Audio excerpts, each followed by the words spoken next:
Hi, this is going to be my reaction / analysis for Indomitable.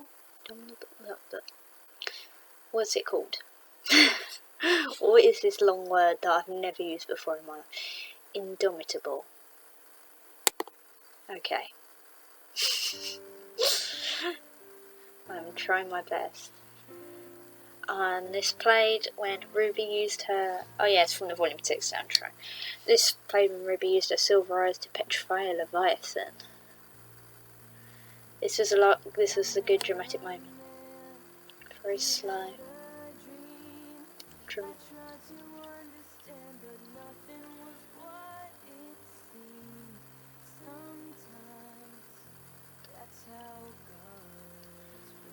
Yeah, this seems very, what's your favourite fairy tale, Ozpin, Light God, Dark Gods kind of stuff there.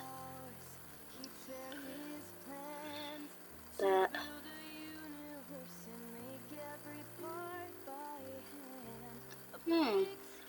this is interesting.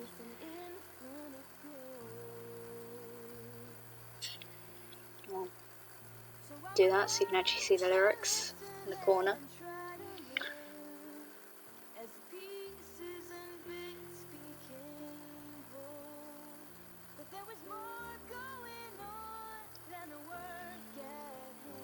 I was gonna say, is this about like Crow or a dad, some of this?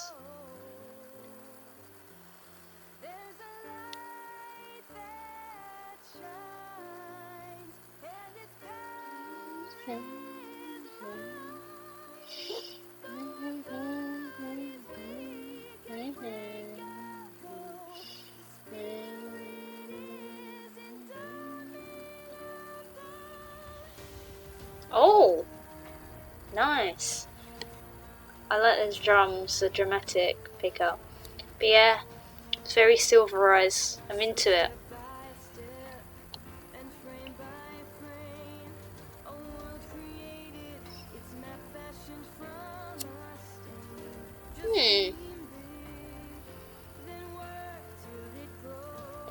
I was gonna say, like, a lot of this seems to relate to Remnant's backstory.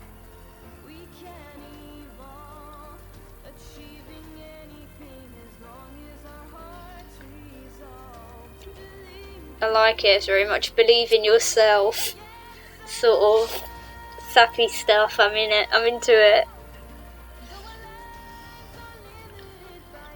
It seems very RWBY-ish, I'm into it. This is probably the most the biggest amount of songs like specifically linked to RWBY we've had in a soundtrack.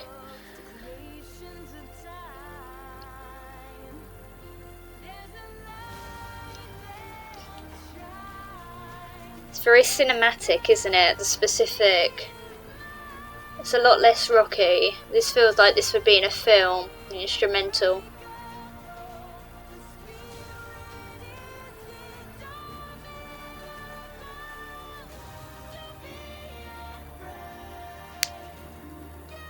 It's making me emo. I don't know why.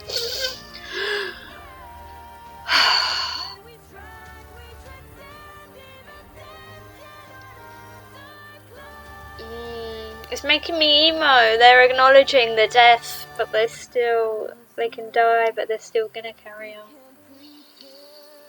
They'll keep moving forward.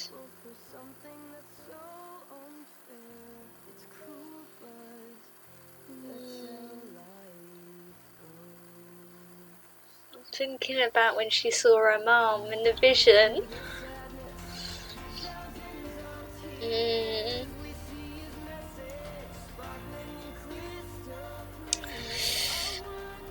I need more summer stuff. Oh, there's trivia under here. I'll look at that in a minute. Oh, this is very keep moving forward, Silver Eyes, life and love is what matters. It's nice.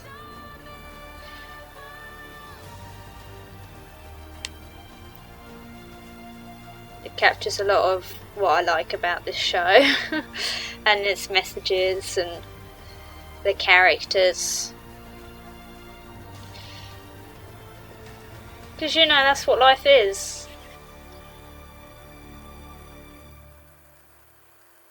I'll pause that. Oh. The music made me a bit emo. I heard that some people cried listening to this, and I understand that. Something about the music and some of the lyrics differently. Yeah. The lyrics were inspired by quotations from Monty. And its map fashioned by Stain refers to how Monty created the world map of Redmond by putting ketchup on a napkin and rubbing it together.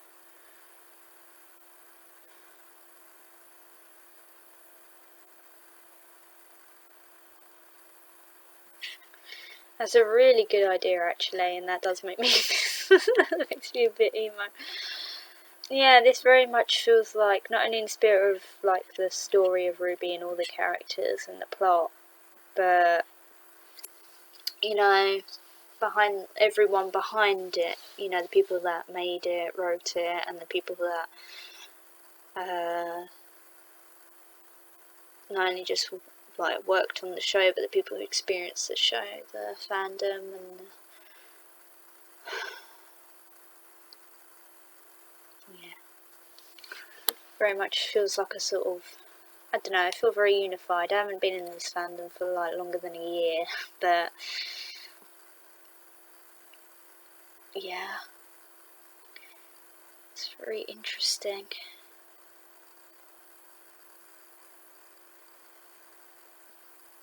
Some of these lyrics.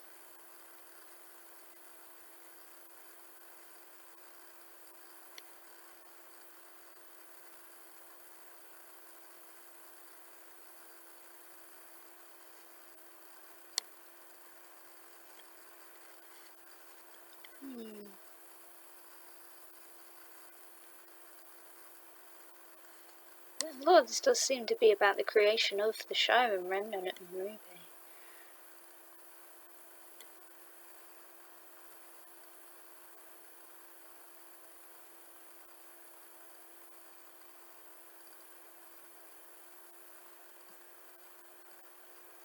You know, compared to like the specific moment in the show, there's a specific moment in the show to show how it's grown.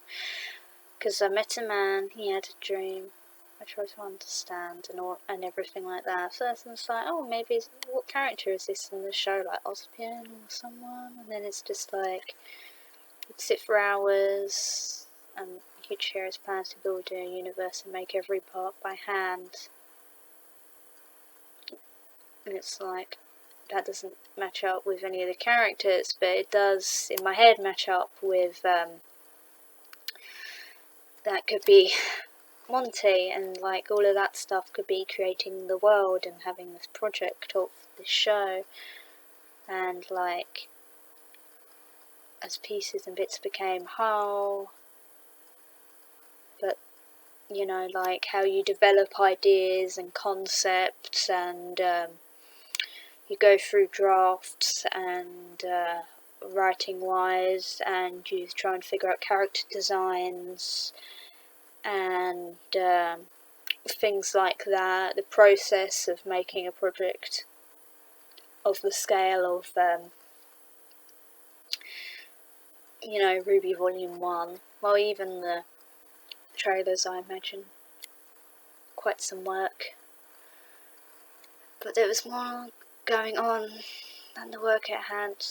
What I learned how to do with the strength of the soul.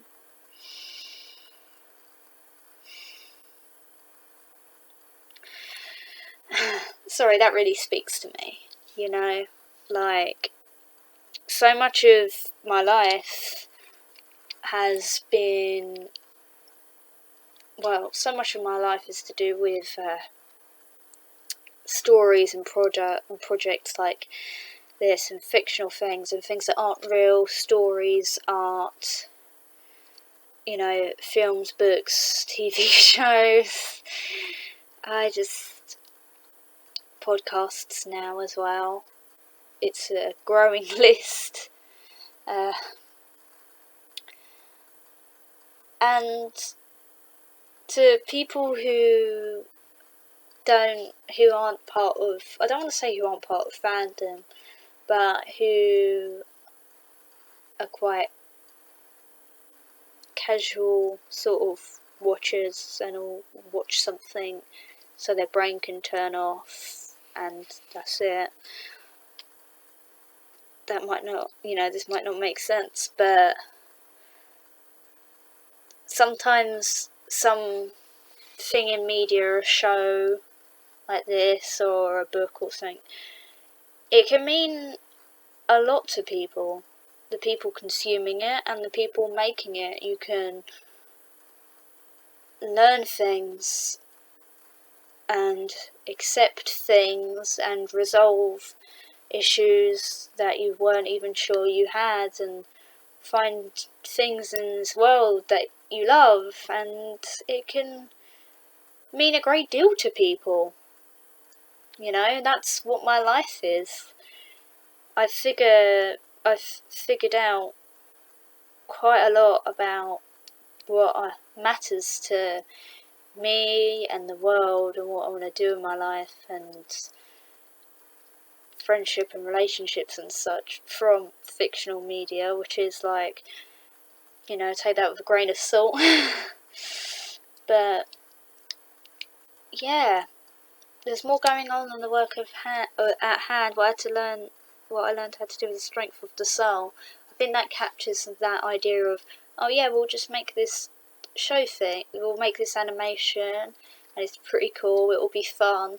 No idea of what impact it would have on everyone involved. Because that is, that's the nature of art. It all has an impact, and sometimes it can be very meaningful. You don't necessarily know what's going to catch on. Thankfully, this did, and I found it. And it says this stuff which connects it to the show more, which is the silver eyes,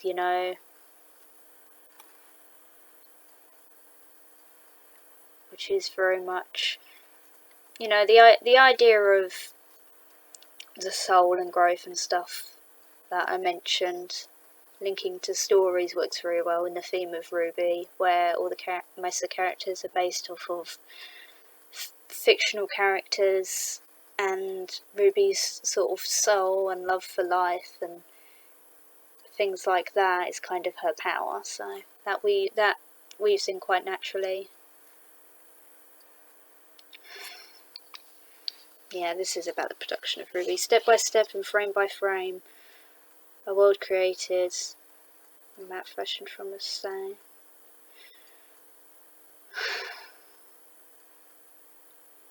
That's very much, can think about the choreography of the fight scenes and the animation there, and trying to develop all this lore and exposition and stuff like that. Just dream big and then work till it grows.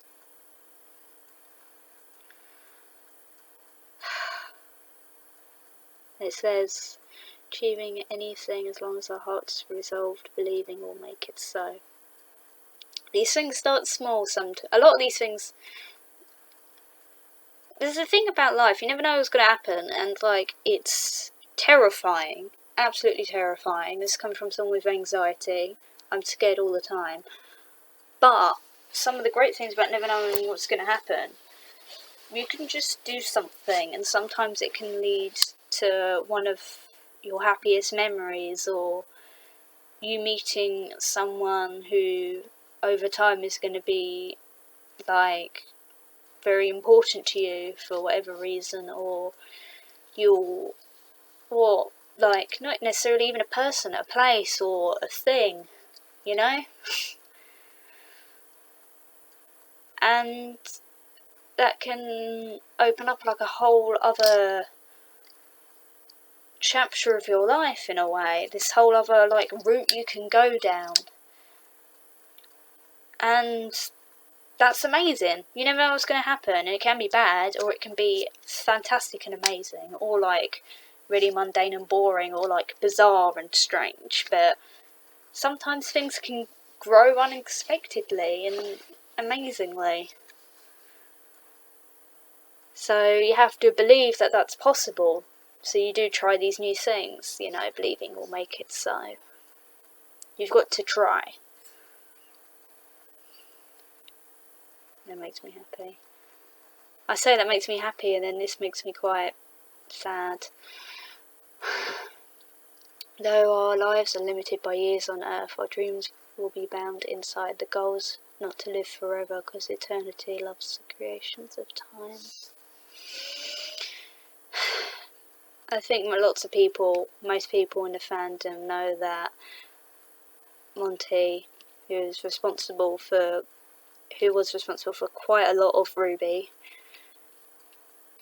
especially at the start, passed away some years ago, maybe about 5 years ago, I'm not sure of the exact time. And it was, you know, his passing affected lots and lots of people, and on top of that, the show itself. But his creation lives on, you know, and not only that, but he was friends with the people behind the scenes of RWBY, you know, to the point where the main characters were based on his friends and like the voice actors who play them. And it can be difficult sometimes, you know, when you think about how, you know, the nature of existence is one day it's all going to stop. It's a terrifying concept. But it says you don't need to live forever, because, you know, people make things and leave impacts on the world and stuff like that, and, you know, it's very sad and tragic when you lose people, and it's just important to remember, like, all of these positive impacts that they've had on the world, and that you have on the world, and that everyone has on the world, and all these things you can make and do and sort of, I don't want to say bring to the table, because you don't need to have a purpose or a function in order to justify yourself, but you know what I mean. It's like, it's tragic that Monty's gone, but his creation is here and it's loved, and I think that he would appreciate that. I know I would appreciate that if one day I actually finished and released a project, and if I passed, that it was as loved as anywhere near like a fraction of how much people love this show. I think he'd be really touched and pleased, and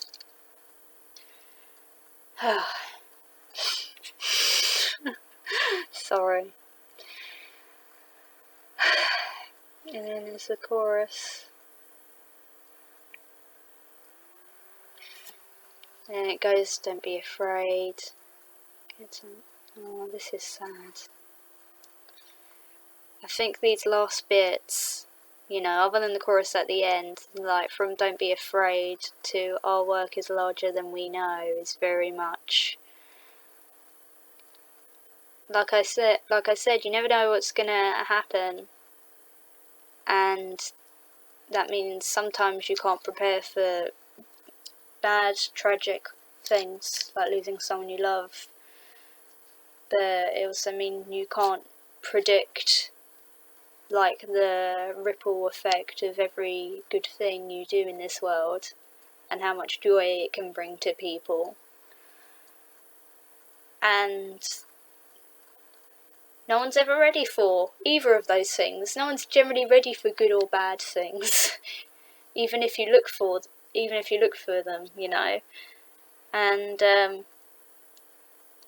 I think this is the perfect, like, keep trying, you know, get up, get going a step every day. I'll meet you there makes me sad, but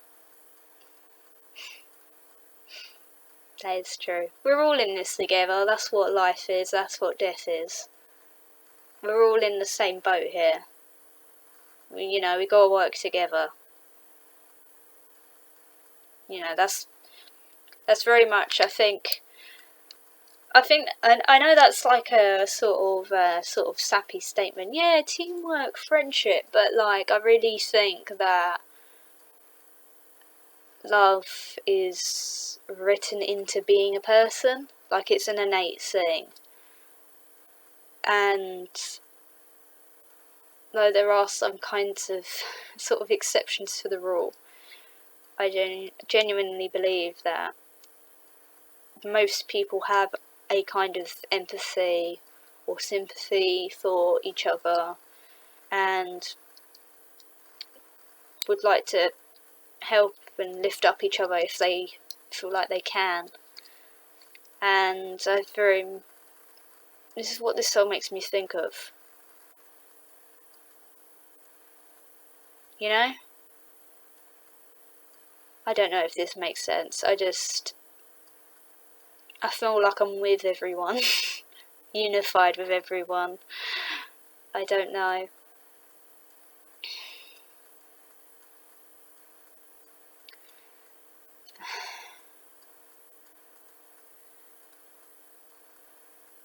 It's cruel, but that's how life goes. But through the sadness, thousands of tears, we see his message sparkling crystal clear. Our work is larger than we know. I don't think I can say anything more profound than that, really.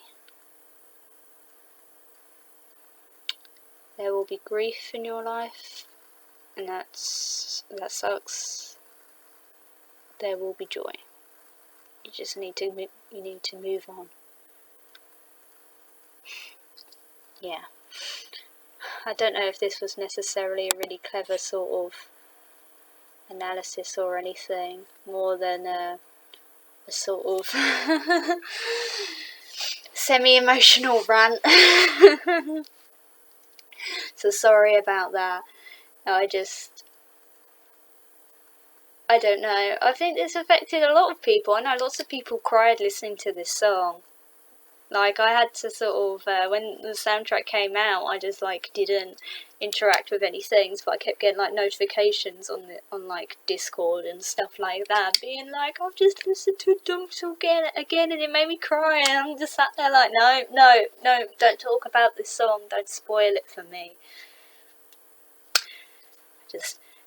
I don't know if, I know it had an emotional impact on lots of people, and I think I'm in a strange position because I came to the fandom so late, and I don't generally interact with sort of, I don't want to say stan culture, but I don't generally follow, like, people who make things that I like very much, and I don't know if that's specifically normal. Like, I don't necessarily feel the need to meet them or follow them on social media or their lives and stuff. I just sort of follow the project. I don't know if, I know that's must seem strange to lots of people, but yeah, I don't know, that's generally how I react with things. So, like, even if I had been in the fandom when Monty passed, I don't know if I would have reacted the same way other people would have, because I've got that distance. But yeah, I came in late, he'd already passed, so I knew from the beginning. that he had, yeah. So I know lots of people mourned and are still mourning. I am approaching this from that place, but I'm also approaching it from the perspective of, I don't want to say a creator. My sort of goal in life, career-wise, is a kind of writer and like illustrator, artist type thing. So as you can tell, an animated show I'm getting more and more into animated shows. I should have, I was very into them when I was a kid, then I stepped back, and in the last like year, 2 years ish, I've started to get back into them again, and they're one of my favourite art forms. And yeah, so it's already got a meaning to me, but that's kind of what I want to do with my life. And honestly, one of the biggest sort of fears as someone who wants to be a creator, but also someone who has, I've probably mentioned it a few times, mental health issues. I have depression, so I have symptoms of depression and anxiety. It's not as bad as it could be. I'm gonna say that. Like, I'm pretty fine. I will admit that it does affect my life and my day to day. Definitely has an impact, but I'm doing okay. And I have lots of things in my life that I'm very happy for and thankful for, and I've got more people in my life I can feel secure around. So, if there was a chance you were worrying, do not. I'm fine. But one of the fears of a creator with anxiety is, I'm gonna die one day. What if I don't succeed? What if I don't finish these projects that I want to do? Or what if I do and they're bad? Or what if they never get out there? Or just things like that, because it can take time. It takes time to produce various forms of art, and time is limited. So, especially if you have lots of ideas and stuff you really want to do, it can be scary, and you can feel this pressure. And it's comforting to try and think, like, you don't have to be scared, you just need to try. And even if bad things happen, good things happen. It's a very sort of comforting message from the song. And I think that's why I got a bit emotional, because unfortunately I never got a chance to really, like, learn Monty, if that makes sense, to meet him or anything. I never really got to acknowledge his presence when he was alive. I do understand some of the feelings in the song, from a manner of speaking, so I have that.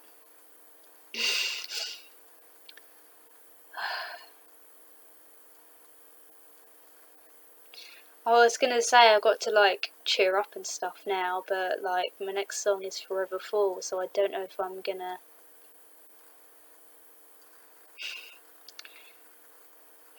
Maybe I should leave that to another time. I'm scared now because I know what that song's about. There's gonna be like the cold of this album, the one where I always skip because it's too sad. I hope you enjoyed song and this video, this weird rant, which wasn't an analysis, which I promised, but I'm sorry. I have a lot of feelings. And I hope you have a great day. See you in the next video. Bye.